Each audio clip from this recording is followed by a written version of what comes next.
come to the second beatitude. But in way of sort of keeping this together, as Jesus went up higher onto the hill of the Beatitudes, it's one of the most gorgeous sights that I remember ever seeing in Israel. It's beautiful. There's a beautiful chapel there that has stained glass all the way around it. It's a round building that has each of the Beatitudes listed in that stained glass. So Matthew 5, Jesus opens that chapter, or Matthew opens the chapter by saying, when Jesus saw his ministry drawing huge crowds, he climbed a hillside. Those who were apprenticed to him, the committed, climbed with him.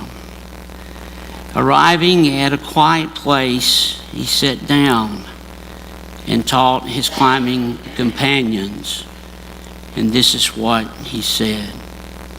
You're blessed when you've worked up a good appetite for God. He's food and drink and the best meal you'll ever eat.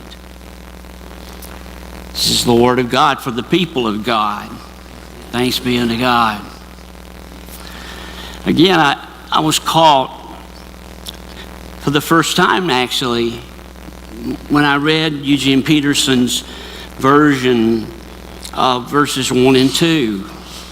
I'd always pictured this multitude of people kind of sitting on rocks and grass and wherever they could, all along that northern bank of the Sea of Galilee.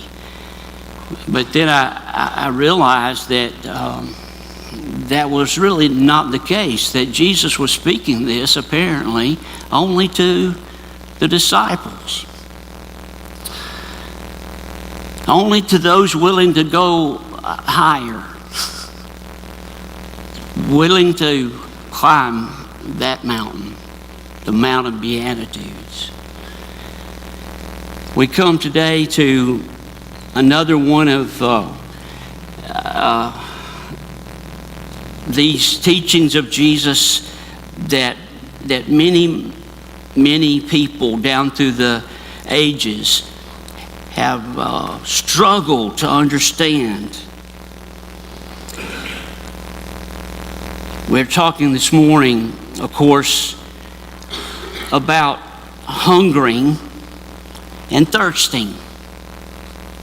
And certainly those that were with Jesus and traveling with him were very much aware of these two human experiences of being hungry and being thirsty. We may have just a tip of the iceberg understanding of really what it means to be hungry and what it really means to be thirsty. But here we find Jesus talking about being happy if you are hungry and thirsty.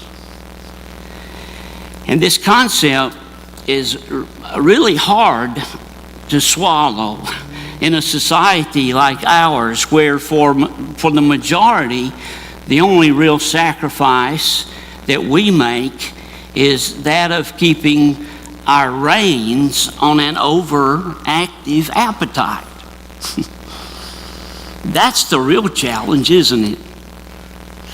And it's ironic that the two biggest sellers in any bookstore at any given time are the cookbooks and the diet books. The cookbooks tell us how to prepare food And the diet books tell you how not to eat any of it.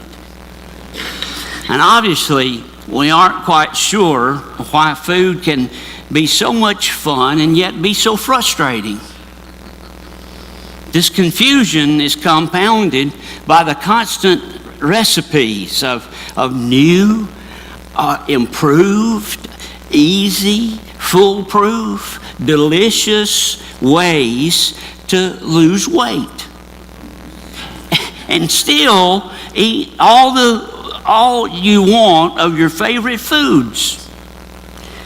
It's a pretty good sales job, and a lot of us swallow it. Hook, line, and sinker. It's amazing. And of course your favorite foods have to be raw carrots and cottage cheese, gelatin, and grapefruit without seeds. You can't get the seeds. Many of you may remember Andy Rooney of the 60 Minutes fame. He recounted one time that the best weight-losing story he had ever heard came out of a program conducted by a Midwestern university some years ago. And they asked for 20, and you can define whatever you want to by these words. They asked for 20 grossly overweight volunteers. I don't know what weight limit they were talking about there, but anyway, 20 grossly overweight volunteers who wanted to slim down. And when the volunteers came forward, they were asked to go back home and keep careful records of every single thing they ate for the next 3 weeks. They weren't asked to change anything. They just were told, go back and just keep a record of the things you ate. And at the end of these 3 weeks, the volunteers came with their records and were housed at the university under strict supervision. And they were allowed no visitors, and to prevent cheating, they couldn't even leave the building. And for a second period of 3 weeks, each volunteer was fed everything he or she had put on the record as having eaten in the previous period. You with me so far? All right, if they said they ate a hamburger and apple pie for lunch, they got a hamburger and apple pie for lunch. If they admitted they snacked on a Hershey bar in mid-afternoon, they got a Hershey bar in mid-afternoon. At the end of the second 3-week period, the volunteers, eating under strict supervision, had lost an average of 20 pounds apiece. Yeah? That's right. One woman lost 35 pounds, eating exactly what she said she'd been eating all along. Now try to figure this out. There you go. Andy Rooney concluded that the moral is clear. When it comes to being overweight and dieting, we kid ourselves a little and lie a lot to our friends. Our problem, again, is not hunger per se, but how we handle our appetites. Appetites, they're all God-given things, and they're necessary, in fact. If you don't have an appetite, eventually, if you don't eat anything, you'll start losing weight and go the opposite direction. I mean, appetites are not bad. It's the way we use them, right? When Jesus spoke these words, however, hunger and thirst were real. And the majority of people in Palestine made wages that kept them only a borderline above real hunger and serious malnutrition. In this desert-like land, water was not as simple as walking over to a faucet and turning on the tap. Therefore, when Jesus says, "Blessed are they which hunger and thirst after righteousness," he is not referring to something that can be satisfied with a Snickers bar and a Mellow Yellow.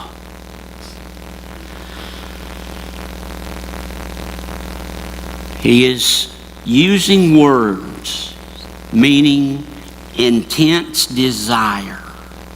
This is what Jesus is wanting us to get to, of understanding an intensity of desire somewhere close to being ready to dry up and blow away physically.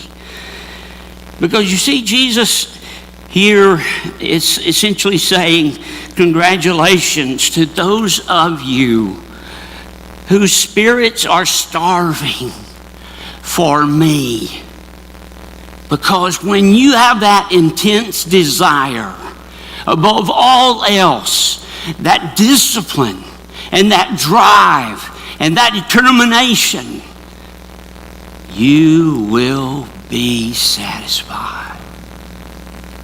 But not until then. Not until then. We can't be casual about this, folks. We cannot and we must not. And if God, through His Spirit, doesn't awaken us, we're in trouble. We're in real trouble. Because it's like the old saying, you can take a horse to the trough, but what? Can't make him drink. But you can throw salt down his throat. Right? You can try anyway. But seriously,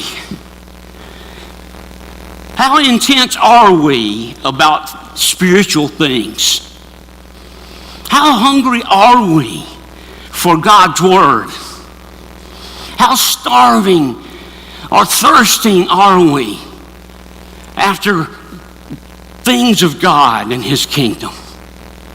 It's not until we reach that intensity will we attain that which we so desperately need. Because, my friends, just like if you did not eat or drink, you would die. That's what's happening to many Christians. We are drying up and dying on the vine. And it's a tragic thing to see. A tragic thing. The Greek word here is very powerful. And we cannot overlook the intent behind this particular beatitude. A young man came to Buddha seeking the true way of life, the path of deliverance. And according to the story, as Dr. Ralph Sockman tells it, Buddha led him down to a nearby river. And the young man assumed that he was to go undergo some ritual or some type of baptismal rite. And they waded out into the water for some distance, and suddenly Buddha grabbed this young man and shoved him under the water, head and all. And finally, after the man stopped thrashing around, trying to get back above water, the water to breathe, just close enough to drowning, Buddha let him come up. And he was, of course, coughing and carrying on, spitting and clawing in the air.